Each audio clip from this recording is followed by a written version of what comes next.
مضل له ومن يضلل فلا هادي له أشهد أن لا إله إلا الله وحده لا شريك له أشهد أن محمدا عبده ورسوله الذي لا نبي ولا رسول بعده أما بعد.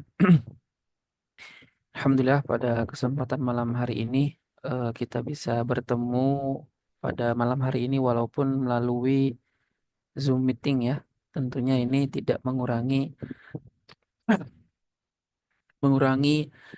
eh, kajian kita atau thalabul ilmi kita pada kesempatan malam hari ini, dan juga salawat serta salam semoga diaturkan kepada baginda Rasulullah Sallallahu Alaihi Wasallam, pada keluarganya, sahabatnya, dan semoga kita semua juga termasuk umatnya yang mendapatkan syafaat beliau di yaumul qiyamah. Amin. Amin ya Allah ya Rabbal Alamin. Saya manggilnya apa ya? Para hadirin, para para hadirin aja kali ya, supaya sesuai mungkin eh peserta ya. Peserta pada kesempatan malam hari ini, insya Allah setengah jam ke depan kita akan membahas satu topik yang tadi sebagaimana disebutkan oleh moderator ya, bahwa spiritualitas yang menjadikan seseorang itu bisa bermental juara atau juga menjadi seseorang yang produktif ya. Sebelumnya perkenalkan dulu, nama saya Rahmat Robi Pamungkas ya, biasa dipanggil Robi. Kebetulan S1 saya itu sastra Arab di Universitas Pajajaran ya. Alhamdulillah udah lulus tahun 2017 dan sekarang lagi kuliah lagi juga. Baru mulai bulan Maret ini. Mei udah ujian lagi. Udah kuliah lagi S1 di International Open University, jurusan Islamic Psychology ya, atau psikologi Islam. Di kesempatan malam ini saya sangat senang bisa berjumpa dengan kawan-kawan sekalian pada kesempatan malam hari ini. Semoga di kesempatan malam ini banyak sekali insight yang bisa kita dapatkan ya. Baik itu insight yang sudah kita ketahui ataupun insight-insight baru ya. Saya membuka pada kesempatan malam ini dengan satu judul. Sebenarnya saya agak bingung ngasih judulnya apa ya. Tapi ini aja lah, saya kasih judul melejitkan produktivitas. Ya, sesuai dengan tema yang kita akan bahas pada kesempatan malam hari ini. Saya sih berharap banyaknya feedback daripada kawan-kawan sekalian, karena tema yang akan saya bahas ini juga banyaknya pertanyaan-pertanyaan ya yang mesti dijawab oleh kita sendiri.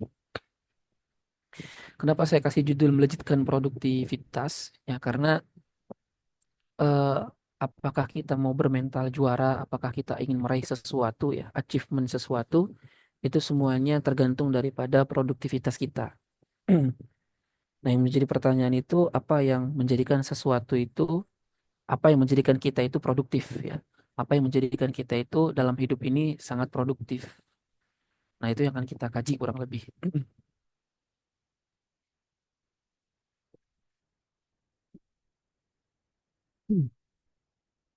Nah, pertanyaan pertama adalah kenapa manusia tidak produktif?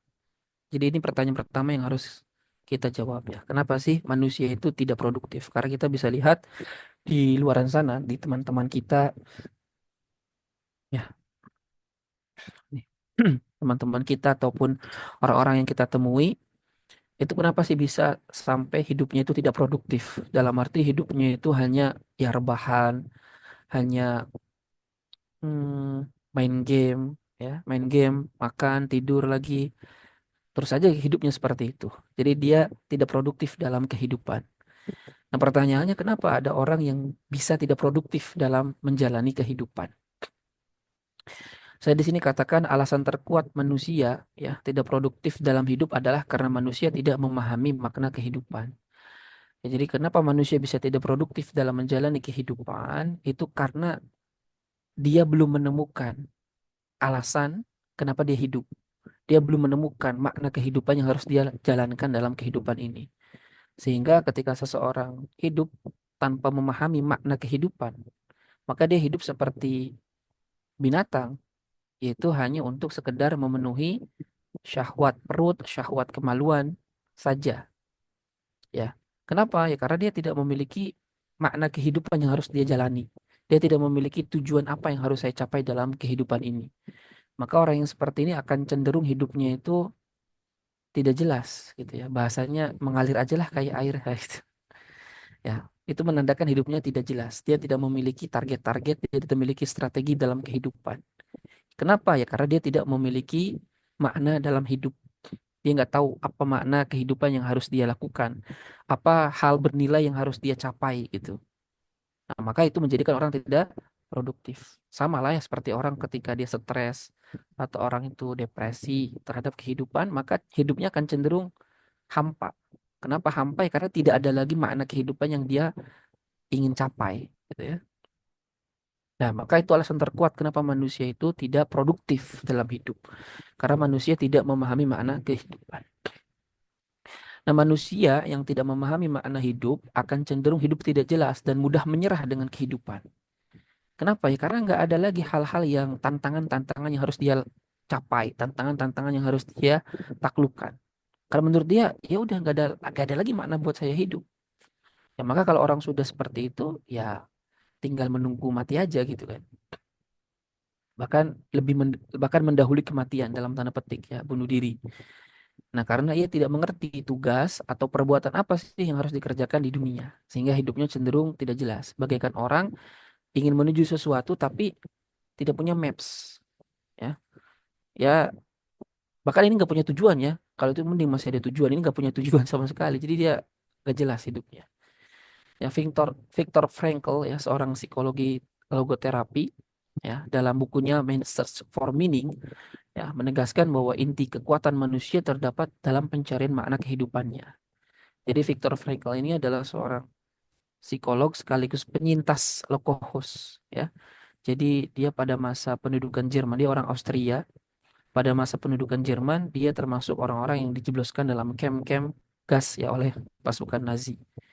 Dan selama kurang lebih 3 tahunan lah dia berada di camp pengungsian dan dia menyaksikan banyak manusia itu putus asa dalam menjalani kehidupan karena dia melihat realita tidak sesuai dengan keinginan ya realitanya. Mereka diperbudak, mereka dipekerjakan secara paksa, makanannya sedikit, ya banyak tekanan dan seterusnya. Ketika manusia berada dalam tekanan, ketika manusia berada dalam penyiksaan yang luar biasa, ketika dia sudah hilang tuh harapan, hilang makna kehidupan, maka ya sudah tinggal menunggu kematian. Memiliki mengetahui ada yang namanya makna walaupun kecil gitu ya, itu akan menjadikan dirinya gagal di dalam menjalani menghadapi berbagai macam tantangan tersebut. Dan nyatanya, kata beliau, orang-orang yang memiliki makna hidup ini adalah orang-orang yang mampu bertahan sampai akhir. Tapi orang-orang yang tidak lagi mendapati makna kehidupan, putus asa dengan kehidupan, maka ya dia akan kalah dalam kehidupan. Nah, itu beliau jelaskan secara panjang lebar dalam bukunya Man's Search for Meaning. Itu buku yang bagus kalau mau dibaca silahkan, itu bagus sekali. Jadi intinya dalam situasi apapun bahkan dalam situasi terberat sekalipun memahami makna kehidupan itu sangatlah penting ya. Karena itulah kekuatan yang akan mendorong kita untuk produktif di dalam menjalani kehidupan. Nah, eh, produktivitas manusia atau memahami makna kehidupan itu akan menjadikan manusia itu bisa bangkit dalam kehidupan ini. Jadi kehidupan manusia itu akan bangkit atau produktif tergantung kepada pemahamannya terkait kehidupan ya atau memaknai kehidupan. Jadi makna kehidupan itulah yang akan mendorong manusia itu bisa bangkit dalam menjalani kehidupan. Jadi yang menjadikan manusia itu bangkit maju itu bukan karena banyak uangnya, bukan karena banyak hartanya, bukan karena banyak rumahnya, bukan itu semua. Tapi yang menjadikan manusia itu bangkit dan produktif dalam menjalani kehidupan adalah ketika dia memahami makna kehidupan yang benar.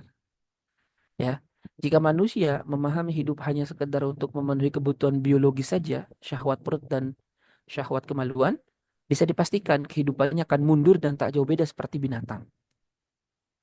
Karena dia tidak memiliki nilai tertinggi dalam kehidupan ini yang harus ia capai, kecuali hanya ya memenuhi syahwat perut dan kemaluan, maka hidupnya nggak, ya akan dah hina, ya akan terjerumus dalam apa namanya, mungkin prostitusi, mungkin perjudian, mungkin alkoholik dan seterusnya. Kenapa? Karena dia hanya hidup hanya untuk memenuhi itu semua, sehingga tidak ada makna dalam kehidupannya, tidak ada nilai tinggi yang dia bisa dapatkan. Nah, contoh dalam peradaban Barat ya, yang menekankan kepada materialisme, oportunisme, liberalisme, dan hedonisme, nah, kehidupan mereka itu cenderung merusak, tidak bahagia, dan produktivitas yang lahir hanya merusak manusia dan ekosistem.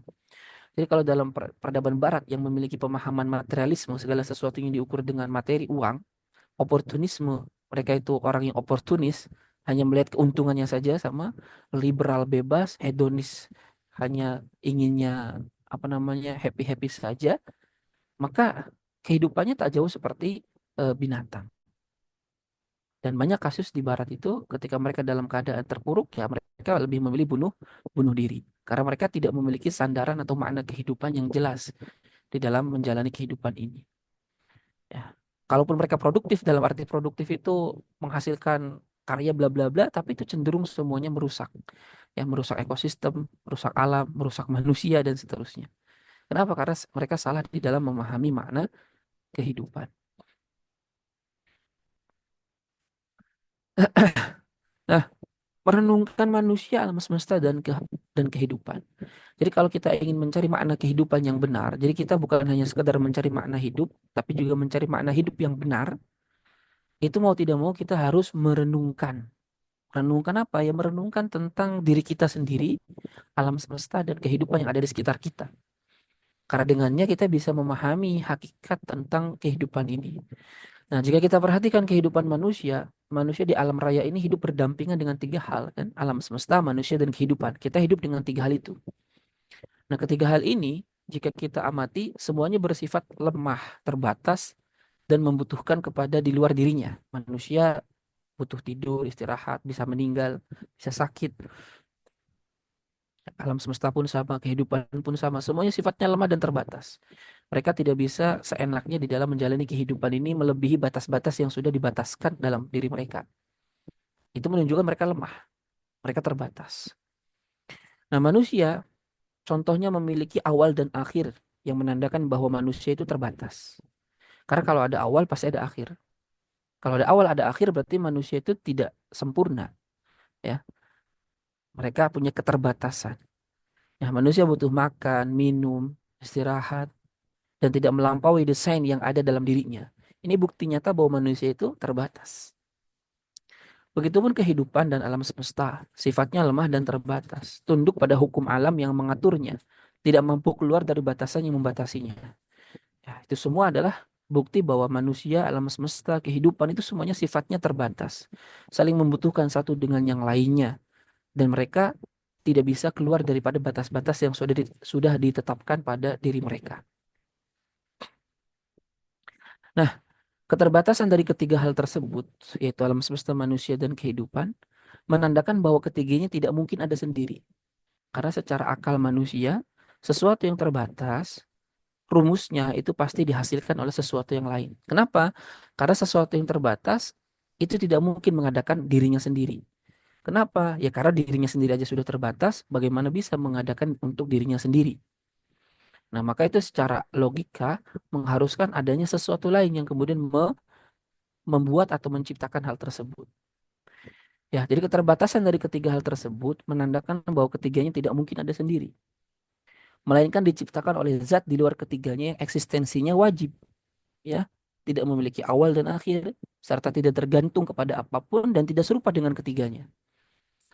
Nah, jadi kesimpulan akal kita ketika kita melihat bahwa alam semesta, manusia, kehidupan itu terbatas, maka mengharuskan adanya sesuatu lain yang hebat, luar biasa, yang mengadakan ketiga itu semua. Dan sesuatu yang hebat ini haruslah di luar dari kepada ketiganya. Karena kalau masuk dalam ketiganya, dia masuk ke dalam keterbatasan. Nah, zat itu yang dikenal oleh manusia dengan Tuhan. Ya, adanya Tuhan itu adalah konsekuensi logis yang tidak bisa dibantah oleh nalar sehat. Ya, selain secara fitrah atau innate of human nature, ya, atau sifat bawaan manusia, memiliki kecenderungan untuk menyucikan sesuatu di luar dirinya yang dianggap mampu memberikan ketenangan, tempat bergantung, tempat keluh kesah, dan mampu menyelesaikan semua problem manusia. Jadi secara naluriah kita, jadi secara innate of human nature, jadi secara sifat bawaan yang ada dalam diri kita, kita itu cenderung, memiliki kecenderungan untuk senantiasa menyucikan, menghambakan kepada sesuatu yang dianggap itu adalah sesuatu yang hebat, sesuatu yang bisa menyelesaikan masalah kita, sesuatu yang kita menjadi bergantung kepadanya. Nah, itulah yang dikenal oleh manusia dengan nama Tuhan. Atau kalau dalam Islam disebut Allah Subhanahu wa Ta'ala. Jadi adanya eksistensi Tuhan itu adalah sesuatu hal logis yang disimpulkan oleh akal kita, satu. Yang kedua, itu sesuai dengan kecenderungan atau fitrah manusia yang memang cenderung untuk senantiasa menyembah, ya, menyucikan, mengagungkan sesuatu yang menurut dia itu bisa memberikan, ya, pertolongan, bisa memberikan dia eh, solusi kehidupan dan seterusnya. Nah, maka kalaupun ada orang yang menganggap dirinya itu ateis, contohnya tidak memiliki Tuhan, sebetulnya tidak bisa karena kecenderungan manusia itu pasti butuh Tuhan. Ya, ateis itu sebetulnya bukan tidak punya Tuhan, tapi dia mengalihkan kecenderungan untuk mengagungkan, menyucikan Tuhan kepada sesuatu lain yang mereka anggap itu adalah sesuatu yang hebat. Contoh di Barat itu teori evolusi itu dianggap sebagai sebuah agama. Ya, jadi dalam satu buku itu saya lupa bukunya itu. Jadi evolusi itu more than scientific gitu, lebih daripada sekedar sains. Ya, mereka itu menganggap itu adalah sebagai religion. Jadi evolution is religion. Evolusi itu adalah agama, is a religion ya. Jadi mereka itu tidak percaya Tuhan, tapi mengalihkan kecenderungannya itu kepada sesuatu lain yang menurut mereka itu adalah sesuatu yang bisa menjadikan mereka itu eh, apa bahasanya itu, ya, menganggap itu adalah hebat, luar biasa dan seterusnya.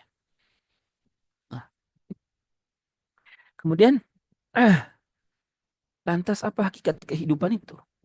Nah, ada tiga pertanyaan mendasar yang harus dijawab oleh manusia, siapapun kita. Tiga pertanyaan ini akan menjadikan manusia memahami hakikat kehidupan. Kan tadi kita udah bahas ya, manusia itu akan produktif kalau dia memahami makna kehidupan. Nah, makna kehidupan yang dimaksud pun bukan hanya sekedar makna kehidupan, tapi makna kehidupan yang harus benar. Nah, cara untuk memahami makna kehidupan yang benar, kita sebagai manusia yang diberikan akal harus berpikir gitu kan tentang diri kita sendiri, alam semesta, kehidupan. Sebetulnya hakikat dari ketiganya itu apa? Dan tadi kita sudah membuktikan secara singkat bahwa ketiganya itu sifatnya lemah, terbatas, membutuhkan satu dengan yang lainnya, tidak bisa keluar dari hukum yang menetapkan padanya.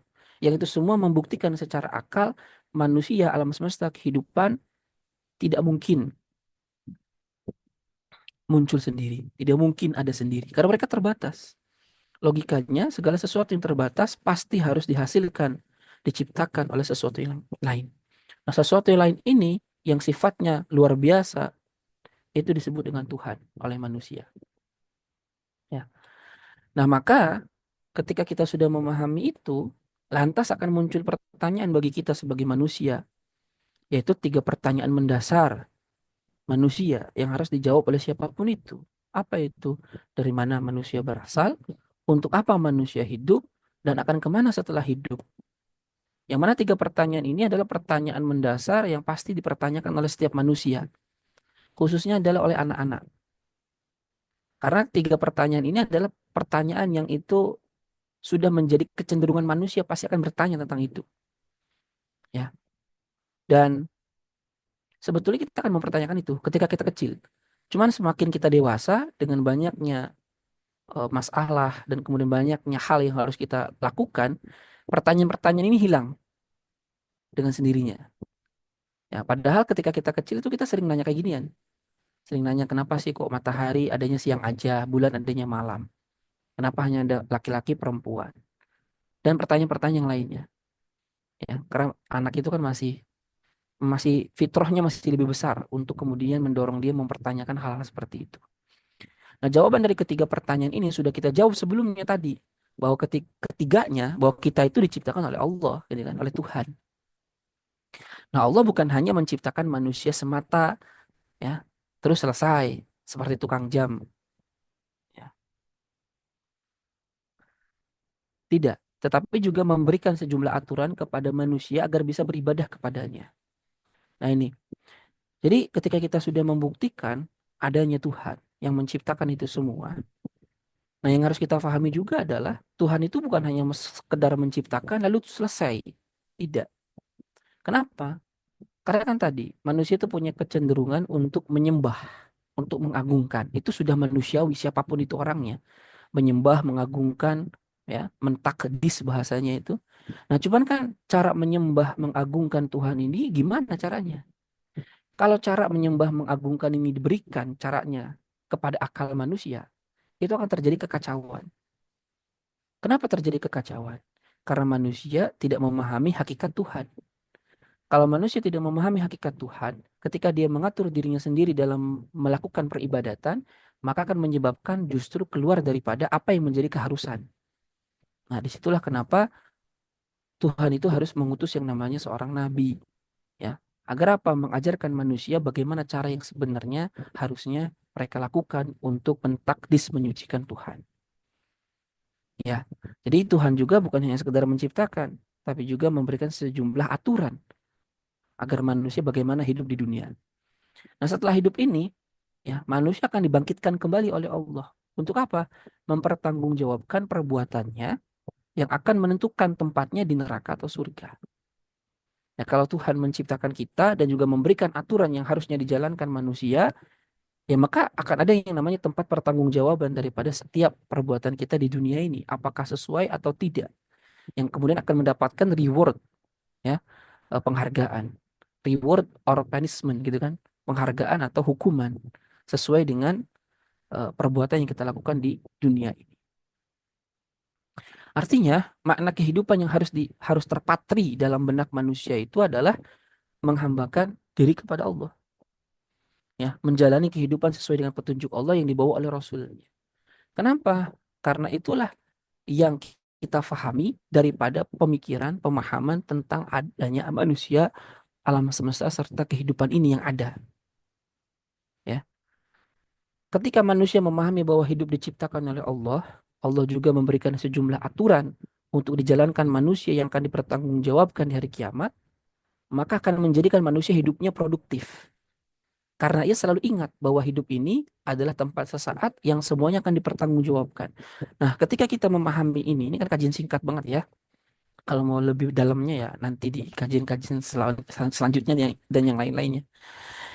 Jadi kalau kita memahami bahwa kita berasal dari Allah, ya, akan kembali kepada Allah, hidup ini adalah untuk menyembah Allah berdasarkan bukti-bukti rasional yang sudah kita paparkan tadi, maka kita fahami, oh hidup ini adalah hakikatnya untuk menghamba kepada Allah Subhanahu wa taala, untuk meraih, ya, untuk meraih predikat orang yang bertakwa, untuk meraih predikat orang yang kemudian bisa mendapatkan surganya Allah Subhanahu wa taala. Maka ketika dia memahami ini terpatri dalam benaknya, maka ujian kehidupan sebesar apapun, ya, tantangan yang akan dihadapi sebesar apapun itu akan bisa dia lalui. Kenapa? Karena dia memahami, oh ini adalah ujian dari Allah. Oh ini adalah ujian dari Allah yang pasti kita bisa melaluinya. Kita punya Allah yang bisa menyelesaikan segala problematika itu semua, ya. Karena nanti turunannya ketika kita sudah memahami makna kehidupan ini, kita tuh tidak akan merasa saya buat apa ya hidup, atau akan merasa eh, sebenarnya saya capek-capek begini tuh mau ngapain sih? Nah, itu tidak akan terpikir hal seperti itu karena kita sudah memahami tadi makna kehidupan. Kita semua hidup di dunia ini adalah untuk mendapatkan, ya, kebahagiaan, yaitu mendapatkan ridhonya Allah, menjalani hidup ini sesuai dengan aturannya sehingga mendapatkan predikat atau reward yang paling tinggi yaitu surga, ya. Nah, jadi itu kurang lebih eh, sedikit ya tentang masalah bagaimana kita melejitkan produktivitas kita berlandaskan spiritualitas. Jadi spiritualitas yang kita maksud itu adalah dikembalikan kepada pemahaman kita tentang makna kehidupan daripada dunia ini. Dan itu harus kita pikirkan dengan cara seperti tadi, menganalisis sebetulnya siapa diri kita, alam semesta dan kehidupan ini. Gitu. Nah, ketika kita sudah mendapatkan jawabannya, maka itu akan powerful ya, sangat luar biasa, mampu merubah 180 derajat kehidupan kita sebagai manusia gitu. Nah, seperti ini seperti apa? Seperti contohnya masyarakat Arab pra-Islam ya. Masyarakat Arab pra-Islam itu adalah masyarakat yang mundur, masyarakat yang terbelakang. Dia diapit oleh dua adidaya, Romawi dan Persia. Negerinya itu terapit oleh bebukitan besar. Ya, ketika Islam masuk, ketika Rasulullah Shallallahu Alaihi Wasallam itu berdakwah di Mekah dan mengubah konsepsi makna hidup mereka, konsepsi pemahaman mereka, ditanamkan akidah pada mereka, kurang daripada 100 tahun, bangsa Arab itu justru menjadi pemimpin daripada Persia dan Romawi. Nah, apa kiranya yang menjadikan mereka itu berubah luar biasa seperti itu? Jawabannya adalah karena mereka memahami hakikat hidup, memahami makna hidup yang benar. Maka kita bisa lihat kan bagaimana petarung-petarung itu dalam Islam mereka siap mati dan maka bahkan mereka tidak takut mati. Kenapa? Ya karena mereka tahu makna kehidupan. Ya kalau hidup adalah harus yang mulia, kalaupun meninggal dalam keadaan kita sedang membela kebenaran dan tidak ada yang harus ditakutkan dengan kematian karena toh kita akan kembali kepada Tuhan, kembali kepada Allah Subhanahu wa taala. Dan juga kita lihat dalam peradaban Islam itu sepanjang 1400 tahun lebih, kurang lebih banyak para ulama yang menghasilkan berbagai macam penemuan luar biasa ya dalam bidang matematika, dalam bidang kedokteran, dalam bidang kimia, dalam bidang arsitektur dan seterusnya itu dihasilkan. Kenapa? Mereka bisa kok produktif seluar biasa seperti itu. Karena mereka memahami makna hidup ini. Mereka makna hidup ini adalah untuk menyembah Allah, menghambakan kepada Allah semaksimal mungkin untuk menghasilkan berbagai macam amal soleh yang berguna bagi manusia. Nah, maka itulah kenapa gitu manusia itu bisa produktif. Nah, ketika kita ingin menjadi orang yang bermental juara, contohnya, kita harus memahami makna ini. Ya, segala tantangan kehidupan, segala tantangan di depan kita, itu semuanya adalah ujian yang harus kita lalui. Kalau kita gagal, kita tinggal berdoa kembali kepada Allah, ya, bersabar dan berdoa agar bisa melaluinya. Kalau berhasil, kita bersyukur atasnya. Sehingga orang yang memahami makna hidup itu tidak akan sombong, tidak akan putus asa. Ya, asal tadi mereka memahami makna kehidupan yang benar. Ya, nah itu kurang lebihnya ya terkait dengan eh, apa namanya pembahasan pertama ini ya. Kurang dari berapa menit ini? Udah setengah jam ya. Ya, nanti lebih jauhnya saya harapkan sih ada feedback dari antum sekalian. Ini sedikit aja dulu materi pembukanya. Ya, nggak banyak-banyak aja supaya paham juga. Ya, saya kembalikan dulu ke moderator ya. Wallahu a'lam.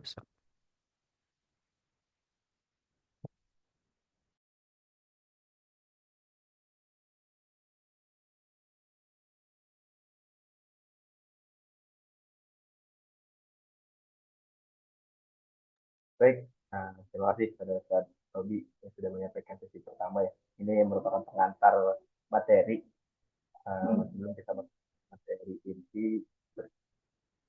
bertema tentang spiritualitas menjadikan mental atlet juara. Nah, tadi Ustaz Robi sudah menyampaikan ya bahwa terkait spiritualitas itu bagaimana seseorang itu bisa memahami makna kehidupan ya, ketika mereka menjalani sebuah ujian, uh, ketika mereka sudah paham bahwa ujian ini datangnya dari Allah dan juga tujuan makna kehidupan mereka, maka di situ dia akan membentuk mental uh, seseorang. Nah, baik kita lanjutkan. Sebelumnya saya ucapkan terima kasih kepada Ustaz Robi yang sudah menyampaikan sesi pengantar pada sesi pertama. Kita lanjutkan kepada materi berikutnya ya, yang akan disampaikan oleh Kang Gori. Beliau merupakan seorang pelatih di tim silat Ultimate Athlete K6C sekaligus sebagai ketua yayasan dari Karawang Glory Fighter Crown. Nah, Kang Gori nanti akan mengupas ya lebih dalam bagaimana membangun karakter juara dalam diri atlet melalui pendekatan spiritualitas tadi dan dan dari sisi kepelatihan yang tepat. Nah, jadi bagi para pelatih di sini siapkan catatan karena ini pasti akan sangat bermanfaat ya. Tanpa berlama-lama lagi kepada Kang Gori kami persilahkan.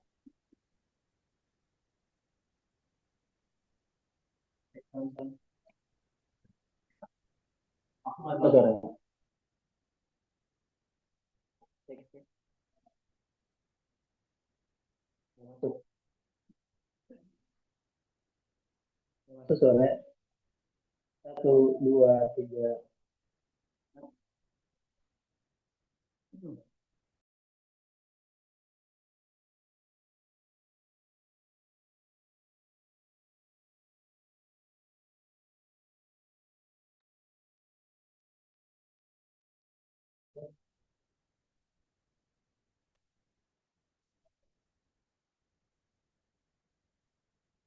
Cek satu dua tiga. Ada suaranya. Bismillahirrahmanirrahim. Assalamualaikum warahmatullahi wabarakatuh.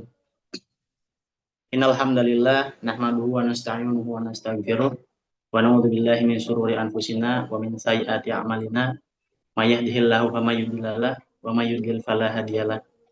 Asyhadu an la ilaha illallah wahdahu la syarikalah lahul mulku wa lahul hamdu yuhyi wa yumiitu wa huwa ala kulli syai'in qadir.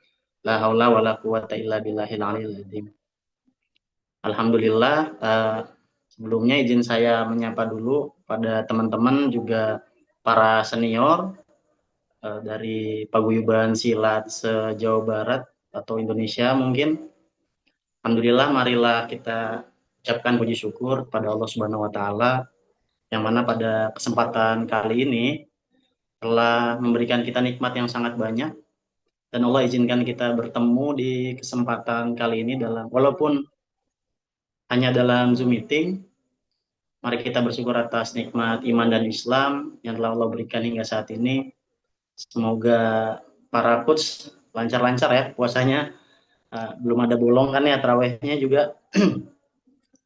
Sholawat serta salam tidak lupa marilah kita curahkan pada baginda kita Nabiyana wa Habibana Muhammad Sallallahu Alaihi Wasallam, pada para keluarganya, para sahabatnya, dan semoga kita semua termasuk umatnya yang akan mendapatkannya di yaumil kiamat. Amin ya robbal alamin. Selamat malam teman-teman semua.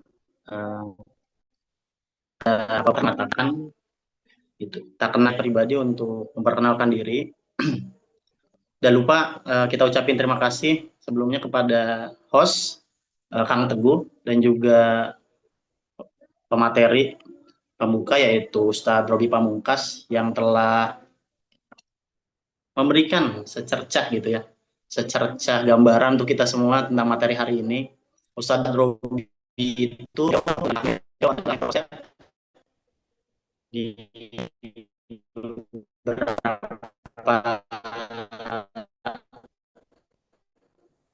bulan ya, apa kok tiba-tiba ada kajian gitu ya di seminar silat gitu dari keislaman gitu. Pandangan kita tentang prestasi itu langsung berubah 180 derajat dan saya rasa insight yang saya miliki itu sayang gitu kalau nggak di-share sama teman-teman semua, sama junior-junior saya juga di klub gitu. Barangkali sedikit banyaknya bermanfaat dan semoga bisa bernilai pahala di sisi Allah Subhanahu wa taala, juga bisa berlanjutan karena ini akan jadi ya teman-teman semua. Semoga setelah ini akan yang mungkin bakal kita share, karena kan kalau di seminar-seminar atau di pelatih itu kan hanya teori ya banyaknya gitu, hanya bentuknya itu pelatih-pelatih yang memang melatih atlet yang sudah jadi barangkali. Saya yakin betul gitu. Sebenarnya masih banyak pelatih-pelatih di luar sana gitu ya yang menganggap materi-materi pelatihan yang ada itu terlalu rumit gitu ya. Kemudian juga sudut pandang melatih dari pelatih yang mulai dari nol itu seperti apa sih? Itu kita bakal share di beberapa pertemuan selanjutnya. Tapi itu materinya dan saya perkenalkan diri.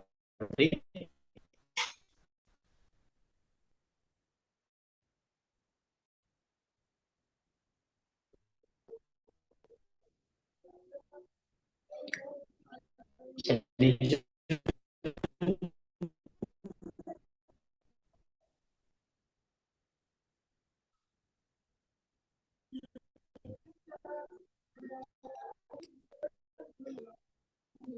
bukan. Nah, sebelah kiri, sebelah kiri. Nah, teman-teman semua izin saya memperkenalkan diri, 6 tahun.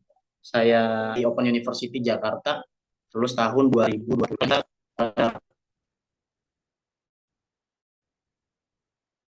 Tahun 2009,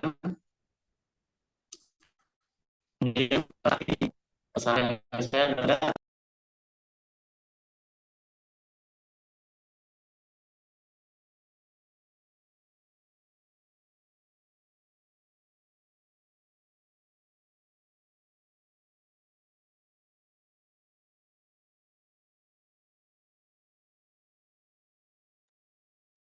ngomong.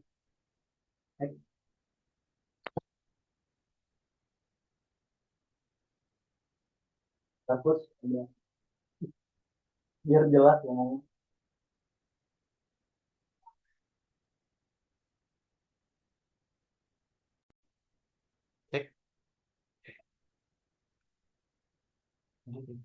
Oke ini.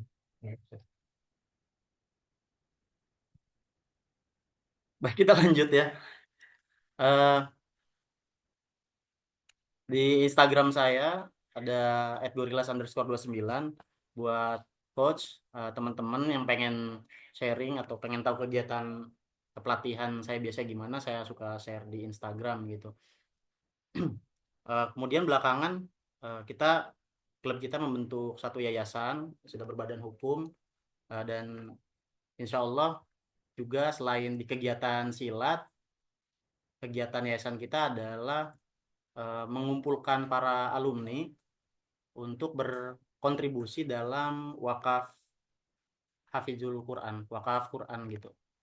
Alhamdulillah di beberapa bulan ini sudah terdistribusikan ratusan Al-Quran, dan bahkan program dari Hafizul Quran itu sendiri sudah kita terapin di atlet kita. Itu kurang lebih baru juz 30 coach, karena baru 2 bulan kurang lebih kita melaksanakan program ini. Mana nanti mungkin teman-teman pelatih pengen sharing gitu ya, ingin meningkatkan value klub supaya ada nilai jual kepada orang tua, kepada masyarakat gitu. Bisa dikombinasikan dengan berbagai macam program gitu. Salah satunya kalau saya dikombinasikan dengan program Hafizul Quran, dan insya Allah juga berkah gitu ya hasilnya.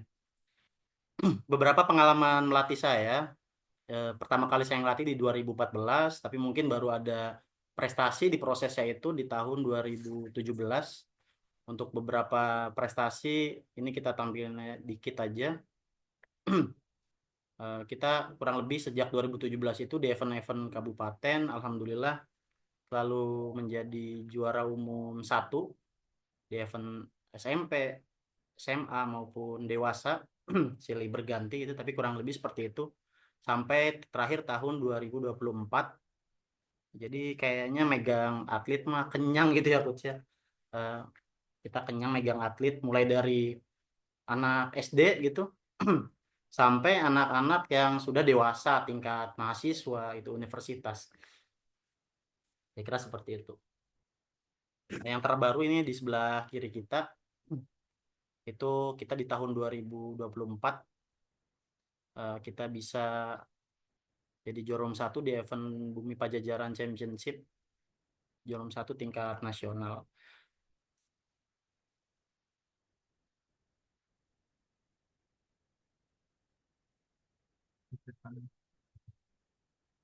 Baik teman-teman semua, sebelumnya saya disclaimer dulu tentang seminar webinar online ini.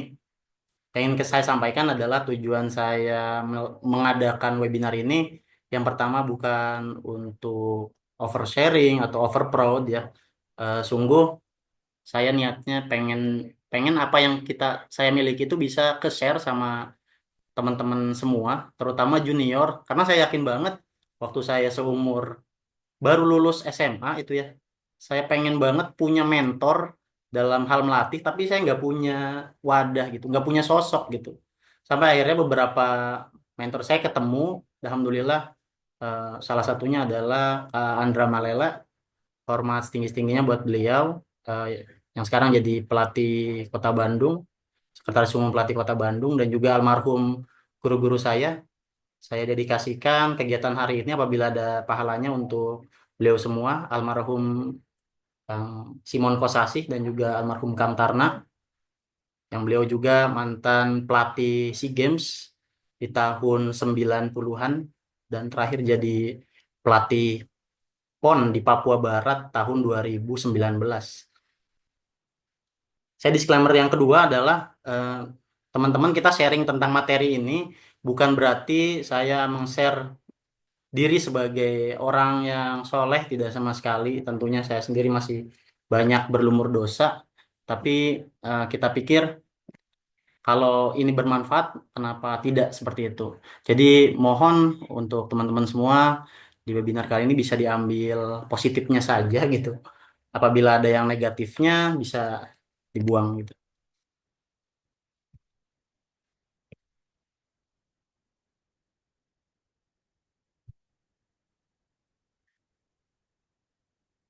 Teman-teman, ada satu kutipan eh, dari karya Gary Mark gitu ya. Entah teman-teman punya bukunya atau tidak, tapi ada satu kutipan yang saya suka banget gitu ya. Dia bahasa Inggris, quotes-nya seperti ini. Champions aren't just made in the gym. They are made in the mind. The strongest muscle in your body is your mind. And if you train it well, success will follow. Gitu. Kira-kira artinya adalah juara tidak hanya dibentuk di gym. Mereka dibentuk di dalam pikiran. Otot terkuat dalam tubuhmu adalah pikiranmu. Dan jika kamu melatihnya dengan baik, kesuksesan akan mengikuti. Kutipan ini menunjukkan bahwa mental dan spiritualitas memiliki peran besar dalam membentuk seorang juara. Kemenangan tidak hanya berasal dari fisik yang kuat, tetapi juga dari kekuatan batin, fokus, dan keyakinan yang kokoh.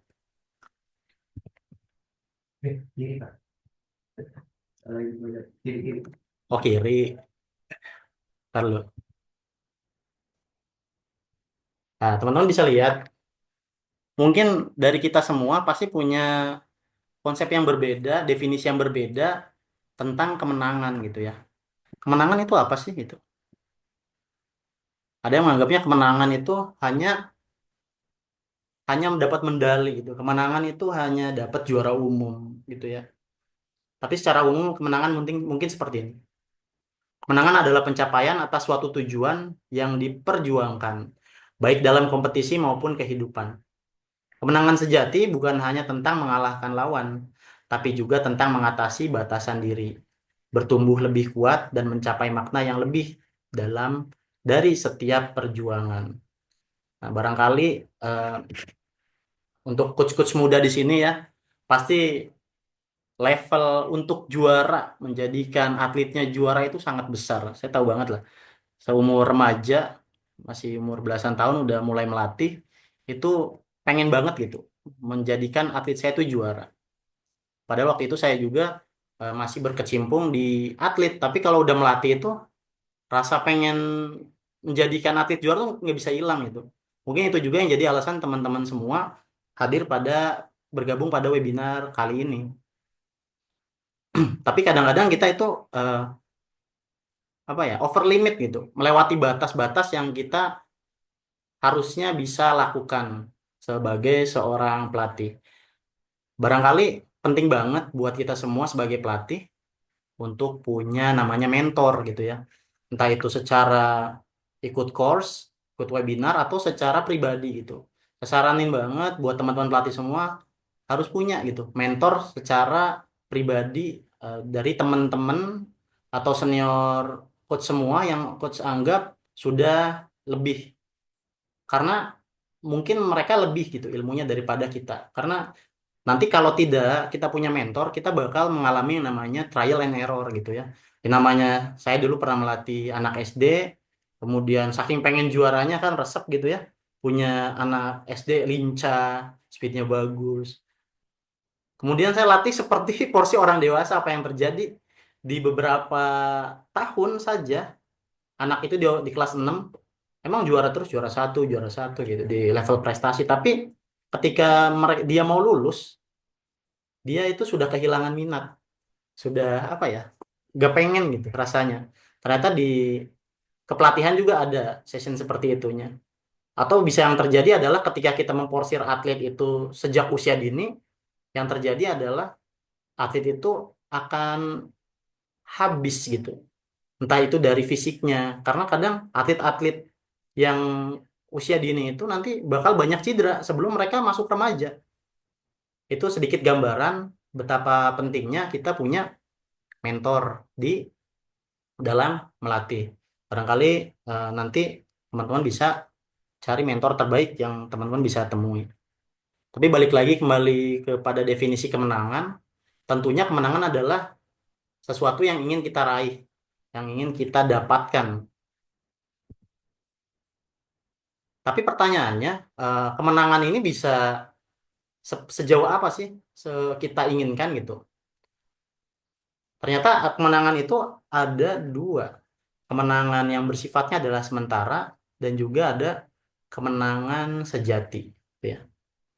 Mungkin teman-teman pernah dengar ada atlet tahun 2000 sekian juara SEA Games gitu. Beberapa tahun kemudian seiring berjalannya waktu muncul juara-juara baru yang membuat si juara ini tidak terdengar lagi suaranya. Sudah tidak berkurang lah terkenalnya gitu. Hanya menjadi sejarah. Barangkali itu yang bisa kita jadikan gambaran teman-teman bagaimana kita meraih satu kemenangan gitu. Kita pahamin bahwa kemenangan yang biasanya untuk dapat medali, juara umum, itu sifatnya hanya sementara gitu. Tidak layak buat kita sesuatu yang sifatnya sementara, tapi kita jadikan sesuatu yang menjadi mati-matian. Artinya seperti apa? Misal kita gunakan hal-hal yang licik gitu ya. Kemudian hal-hal yang curang untuk kita bisa memenangkan pertandingan gitu. Padahal itu sesuatu yang sementara. Menang sudah selesai.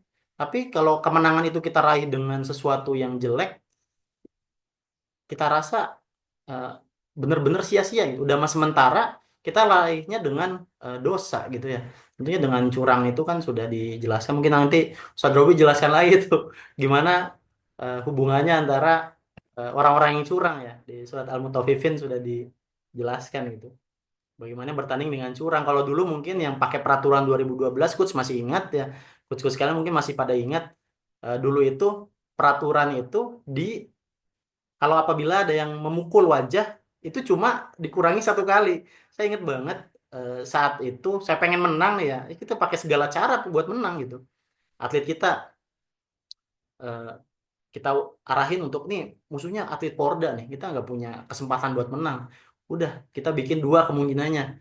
Kalau nggak bikin dia emosi berlebihan dengan cara memukul wajahnya itu, kemudian atau kita bikin dia emosi berlebihan dan bikin dia itu bikin pelanggaran gitu. Jadi terjadi coach gitu, kita berhasil gitu ya. Walaupun sekarang yang kita sesali nggak ada lagi tuh kita judulnya mukul muka, eh, kasih instruksi ke atlet, karena ternyata di Islam juga memukul wajah seorang muslim itu tidak boleh gitu ya. Ya, semoga Allah ampuni kita semua. Mungkin coach-coach ada yang pernah ngalamin, ini udah ronde 3 udah kalah, atau mungkin udah nggak mungkin menang gitu. Udah tonjok aja mukanya gitu kan. Nah, itu mungkin sering kita hadapi di lapangan. Tapi ternyata hal itu ya menang mungkin menang tapi sifatnya sementara. Tapi dosanya itu yang mungkin masih tersisa gitu. Sedangkan kemenangan yang kedua adalah kemenangan sejati. Kemenangan sejati adalah kemenangan yang bertahan dalam jangka panjang bahkan setelah kompetisi berakhir gitu. Jadi ini bukan soal hasil tapi juga tentang karakter, perjalanan dan dampak positif yang ditinggalkan. Seorang juara sejati tidak hanya menang di arena, tapi juga dalam kehidupan dengan nilai, prinsip, dan kontribusinya bagi orang lain.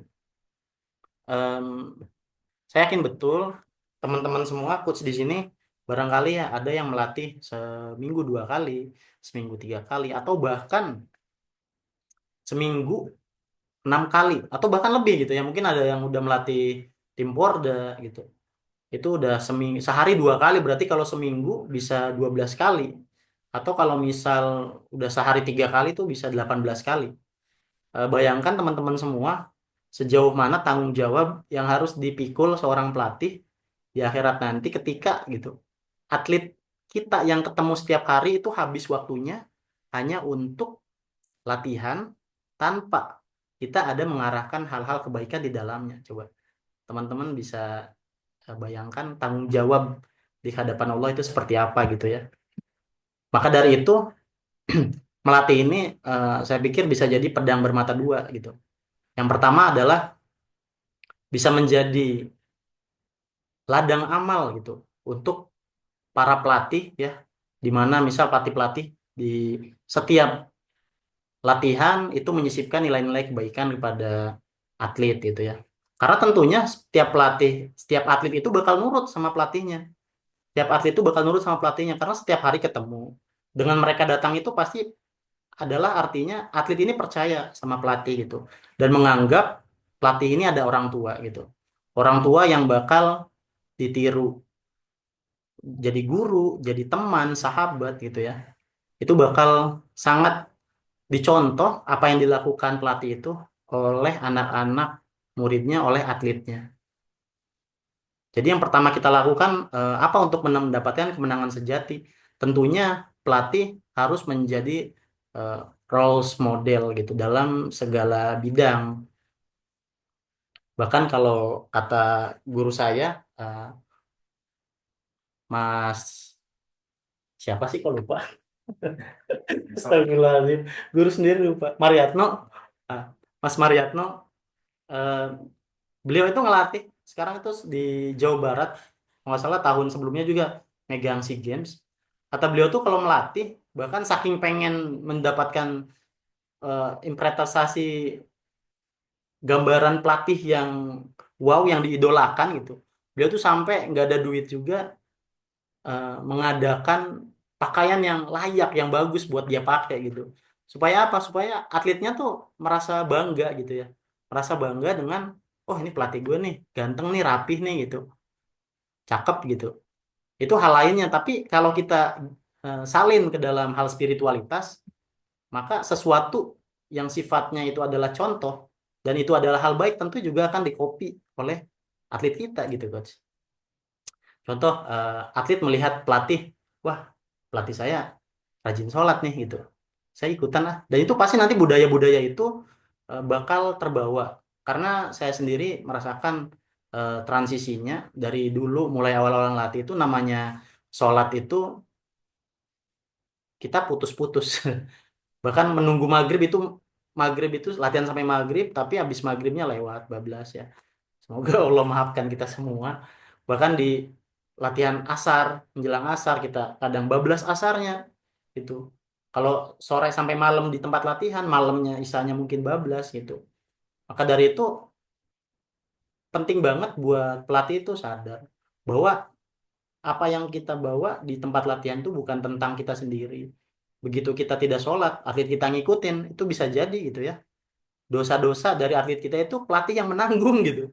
Dan itu sesuatu yang petaka. Kalau kita setahun ngelatih, berapa dosa yang kita pupuk gitu. Kalau kita bertahun-tahun ngelatih, berapa gitu yang kita pupuk. Dan juga sebaliknya, kalau setahun itu kita mendapatkan kebaikan dari nilai-nilai yang kita berikan saat melatih, bagaimana dengan kalau bertahun-tahun yang bisa kita sampaikan ke atlet-atlet kita. nilai-nilai kebaikannya tentu akan jadi pahala jariah gitu ya. Mungkin mereka juga nanti bakal jadi pelatih lagi gitu dari atlet, dan mereka bakal ngajarin ke murid-muridnya, ke atlet-atletnya lagi, dan itu turun temurun. Saya yakin, aku yakin sesuai janji Allah itu akan jadi amal jariah yang bermanfaat. Kemudian disitulah bakal kita temuin apa yang namanya kemenangan sejati gitu. Bukan cuma tentang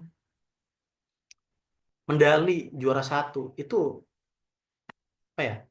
Mungkin sudah biasa lah ya, juara satu emas pon SEA Games sudah biasa gitu.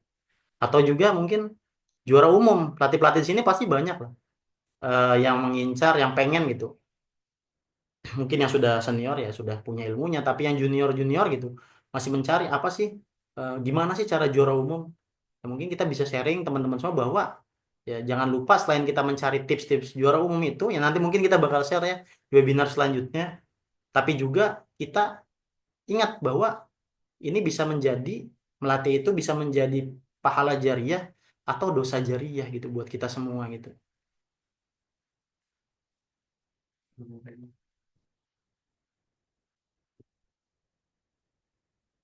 Teman-teman semua, mungkin tempat latihan saya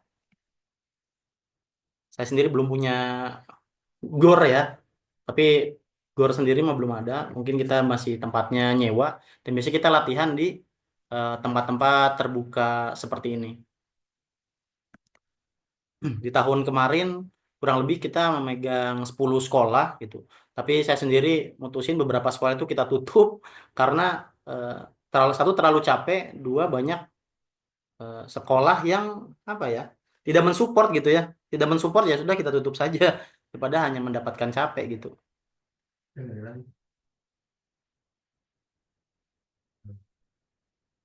Ya,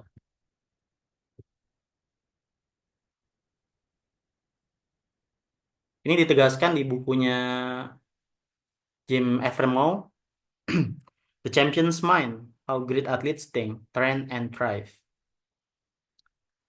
Ada satu quotes yang artinya ya, kira-kira tubuh memiliki batas, tetapi pikiran tidak terbatas. Atlet terbaik bukan hanya kuat secara fisik, mereka memiliki keyakinan yang tak tergoyahkan pada diri mereka sendiri dan tujuan yang lebih besar dari sekedar permainan. Ya, kalau kita hanya melatih atlet dalam hal fisik, teknik, mungkin coach pernah ngalamin namanya atlet bagus ya.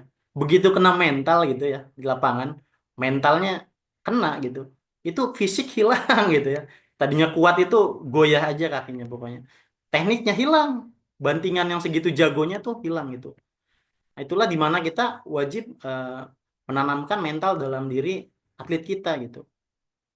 Yang mana atlet itu kalau tidak dilatih mentalnya ya, salah satunya spiritualitas tadi, ya akan jadi atlet yang lemah gitu.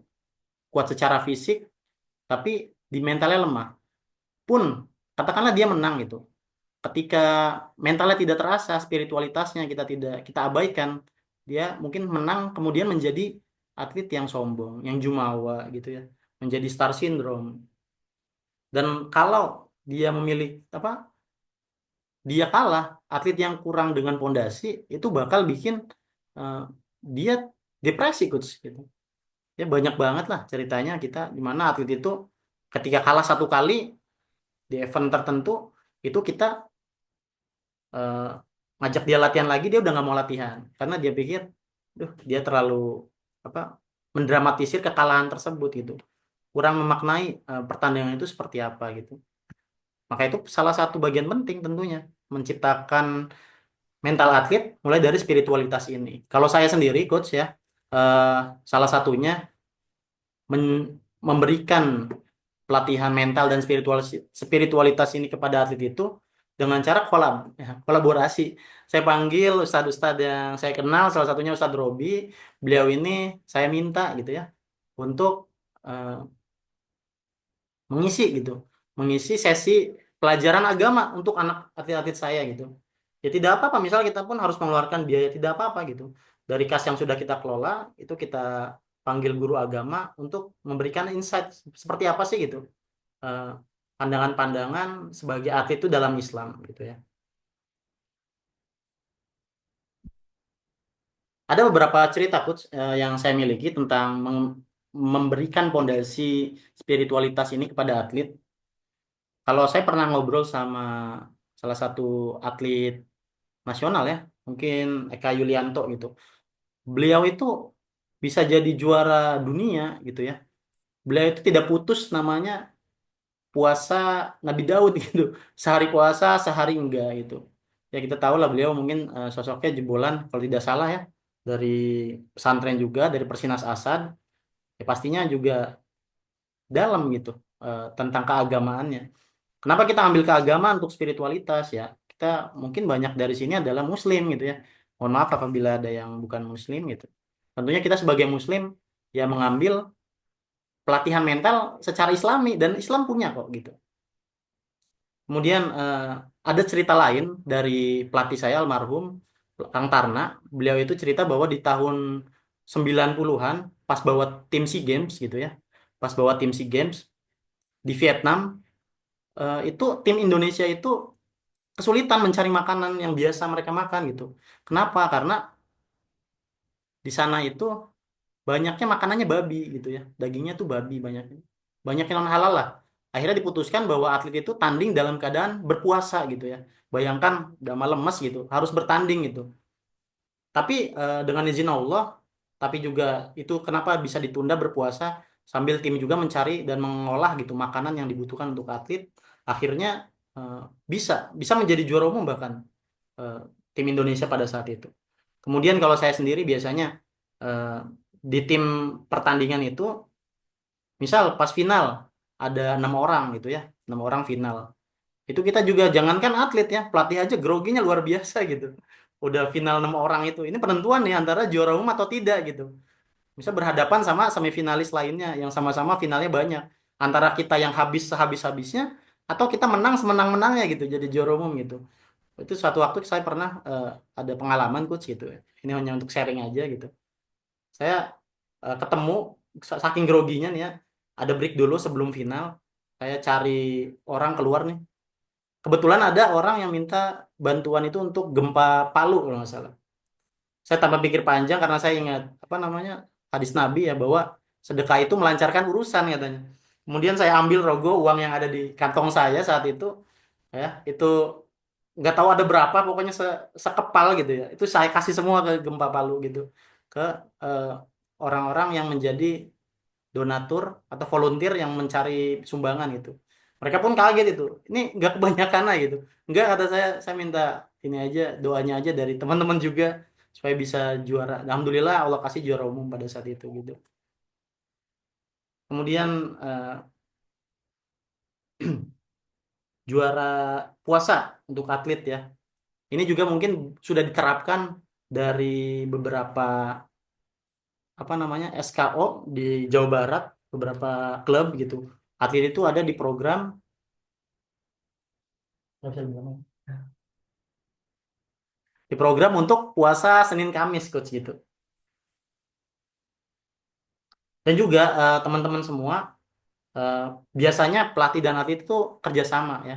Jadi nggak bisa atletnya hanya atletnya saja yang apa namanya soleh bager gitu terus pelatihnya gitu sompral asal-asalan itu nggak bisa penting banget untuk kedua pelatih dan atlet itu kerjasama dalam apa menjaga diri untuk bisa sama-sama meraih ridhonya Allah supaya Allah izinkan untuk menjadi juara gitu makanya harus kolaborasi harus ngobrol kayak saya juga misal ingin bertanding satu event nih ya 4 bulan kemudian saya ngobrol sama tim kita mau juara umum sepakat sepakat gitu kemudian kalau sepakat ya kita sama-sama jaga diri dari maksiat supaya apa supaya Allah izinin kita buat juara umum ya kita seperti itu ini dikejar waktu ya. Ini teman-teman beberapa gambaran wakaf Quran kita yang sudah berjalan. Ini di salah satu pondok pesantren kita tidak sorot semua ya, karena terlalu banyak. Barangkali setelah ini nanti teman-teman yang ingin berdonasi Hafizul Quran untuk Quran Mushaf untuk penghafal Quran bisa hubungi host ya di nomor terkait. Karena kemarin kita ucapin terima kasih juga pada Mas Ariesta dari PSHT Cikarang itu menyumbang 200.000. Alhamdulillah. Jazakumullah khairan kasiron atas bantuan dan sumbangan Qurannya.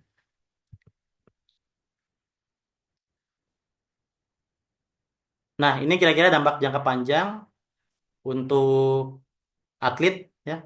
Atlet yang punya kemenangan sementara hanya bisa meraih gelar, tapi kehilangan motivasi setelah karir selesai gitu. Tapi yang punya kemenangan sejati, dia tetap memiliki pengaruh dan inspirasi ketika tidak lagi bertanding. Nah, ini coach bisa sambil dibaca. Berapa menit lagi, host? Habis? Sini mati dong. Ah, mati. Enggak.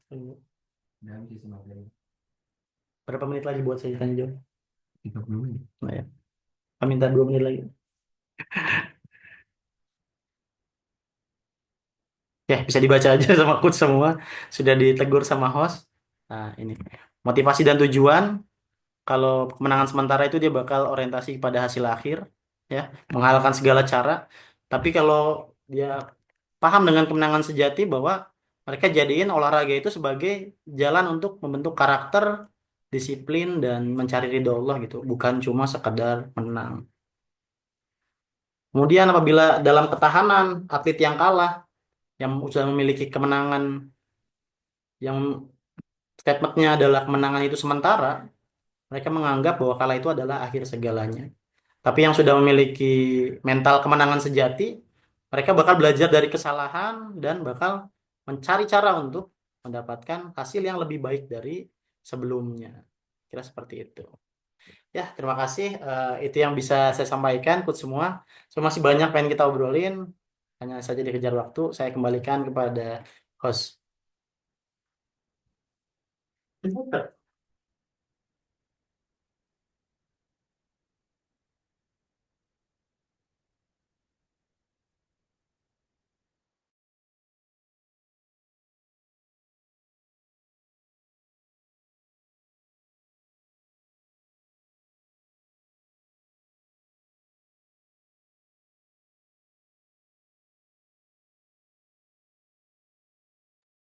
Baik, terima kasih kepada Kang Gori ya. Luar biasa sekali materi yang sudah disampaikan dari kedua pemateri kita.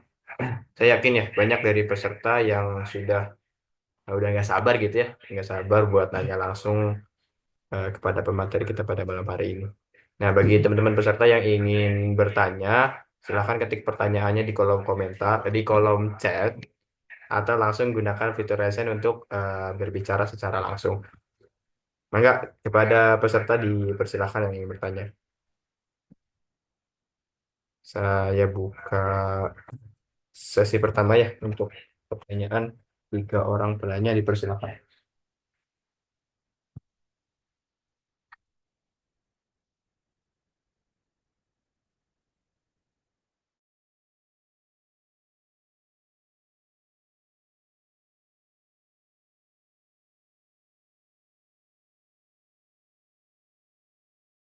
Ya, sebagai pemantik ya, pemicu supaya teman-teman semangat juga.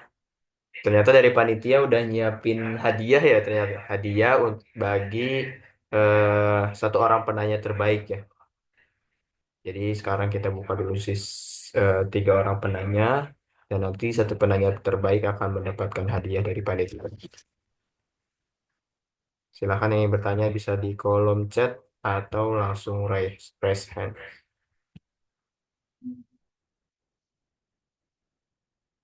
Kalau nggak ada, sambil login yang lainnya. Mungkin.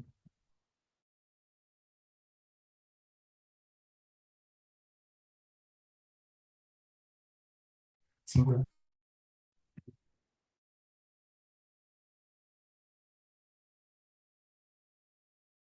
Baik, kita sambil nunggu penanya ya, sambil menunggu pertanyaan dari Ustadz Robi. Ustadz, ada feedback kan nih dari apa yang sudah disampaikan oleh Kang Gori ya, tadi berkaitan tentang dari sisi kepelatihannya ya bahasanya. Kita hubungkan dengan eh, materi terkait spiritualitas tadi yang sudah disampaikan Ustadz Robi terkait makna kehidupan yang lebih tepatnya. Gimana nih, Ustadz? Ya, ya. Nah, kerasa ya udah 10:30 ya. Ya, Iya. ya. Sambil ngopi nih ya harusnya ya.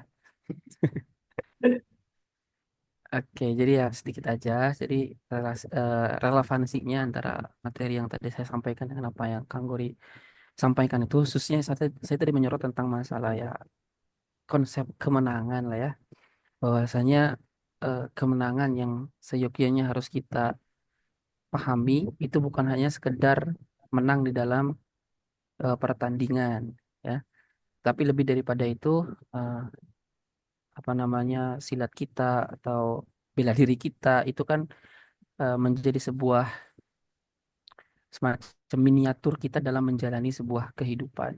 Bahwa dalam silat itu, dalam bela diri kan kita belajar belajar untuk yang namanya menahan amarah, menahan nafsu. Kemudian kita juga belajar tentang bagaimana strategi di dalam menghadapi sebuah tantangan, gitu kan. Nah, itu sebetulnya kan sebuah miniatur dalam kehidupan yang bisa kita terapkan, bahwa dalam menjalani kehidupan ini ya sejujurnya seperti itu. Kita mampu menahan emosi kita, amarah kita, ya, mampu menempatkan sesuatu pada tempatnya yang benar, ya. Dan juga ada strategi-strategi yang kita lakukan untuk mencapai sebuah kemenangan, yaitu adalah masuk ke dalam surga.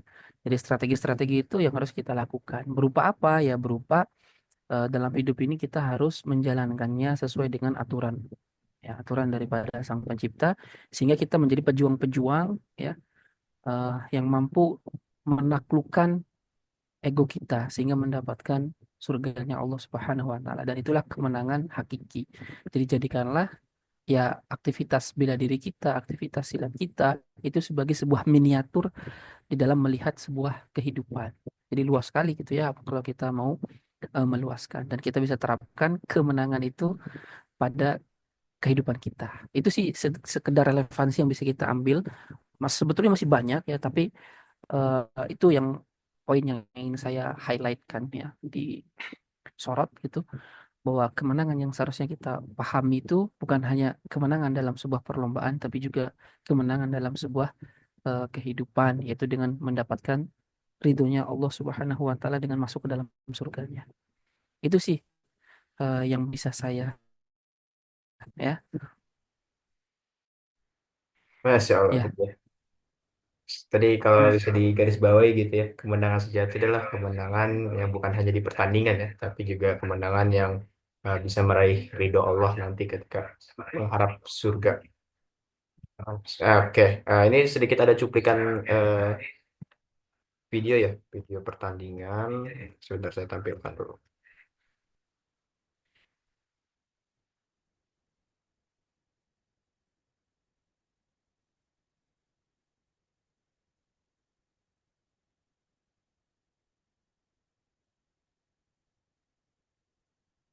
Belum muncul ya?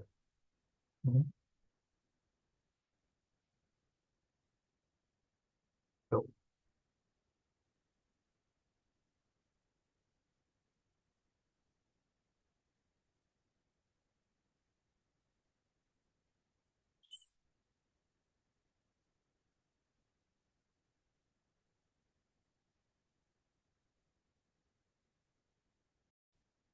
Udah nggak?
Ya, baik. Ya, tadi adalah cuplikan dari anak-anak kita ya, anak-anak kami gitu maksudnya. Cuplikan pertandingan dari anak-anak kami. Nah, mungkin karena teman-teman udah malam juga ya, jadi untuk sesi tanya jawab bisa disampaikan atau ditanyakan juga di grup chat. Sebelum saya akhiri, mungkin ada sedikit closing statement dari Anggori ya. Silakan, Kak. Mohon maaf nih ganti. Sebagai closing statementnya, kita ucapin terima kasih banyak buat akang-akang eteh-eteh dari semua perguruan sejauh barat. Hatur nuhun sudah mau bergabung di webinar kami. Semoga ini bukan silaturahmi kita yang terakhir. Next time mungkin di beberapa event bisa kita kontekan untuk bertemu gitu ya. Sedikit cerita kita di semester kemarin itu pas menjadi juara umum satu ya. Ada ceritanya itu adalah kita membawa nama Free Palestine gitu. Mungkin beberapa di sini ada yang tahu ya, teman-teman, itu bukan maksud kami apa-apa gitu ya. Walaupun sempat ramai di perguruan, tapi maksud kami membawa Free Palestine itu adalah sebenarnya adalah sekali lagi untuk dakwah gitu ya, memberitahukan kepada teman-teman semua di situ bahwa Palestina itu sedang dalam kondisi yang tidak baik-baik saja gitu. Dan bukan sekedar itu, kita berikan pemahaman ke anak-anak semangat Palestina itu mengalir gitu pada kita semua gitu. Kemudian juga mulai program Hafizul Quran untuk atlet itu kita berjalan. Dan alhamdulillah eh, hasilnya memuaskan, memuaskan. Saya dapat juara umum satu dan sila terbaik. Dan yang mana di event itu adalah banyak yang kita anggap klub-klub senior kita gitu, yang memang banyak atlet-atlet luar biasanya gitu. Tapi kita yakin itu semua dengan seizin Allah, eh, dan bukan sama sekali atas kehebatan kita. Maka dari itu kita ngajak semua buat teman-teman, sedikit banyaknya semoga webinar hari ini bermanfaat, dan apabila ada salah-salah kata dari saya pribadi mohon dimaafkan yang sebesar-besarnya. Terima kasih, wabillahi taufik wal hidayah. Assalamualaikum warahmatullahi wabarakatuh.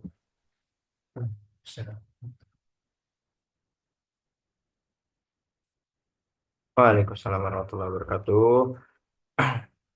Alhamdulillah ya, gak kerasa ya kita udah sampai di penghujung acara. Terima kasih banyak pada para pemateri yang telah berbagi ilmu yang sangat luar biasa pada malam hari ini. Semoga ilmu yang kita dapatkan ini bisa langsung kita terapkan ya dalam membimbing atlet-atlet muda kita, atlet-atlet yang kita bina ini. Terima kasih juga saya ucapkan kepada seluruh peserta yang sudah meluangkan waktu untuk hadir dan belajar bersama. Saya juga ingin kembali mengingatkan bahwa bagi yang ingin berkontribusi dalam program donasi Quran untuk 1.000 penghafal Quran, bisa langsung mengirimkan infaknya melalui rekening yang telah disediakan atau bisa langsung menghubungi nomor yang tertera di caption. Ya, semoga apa yang kita pelajari dan kontribusikan hari ini menjadi ilmu yang bermanfaat dan amal jariah yang terus mengalir pahalanya kepada kita. Saya Teguh Aryo Maulana mewakili seluruh panitia mengucapkan mohon maaf jika ada kesalahan dalam penyampaian atau jalannya acara. Saya ucapkan terima kasih dan saya tutup. Assalamualaikum warahmatullahi wabarakatuh. Selamat malam dan sampai jumpa di acara berikutnya.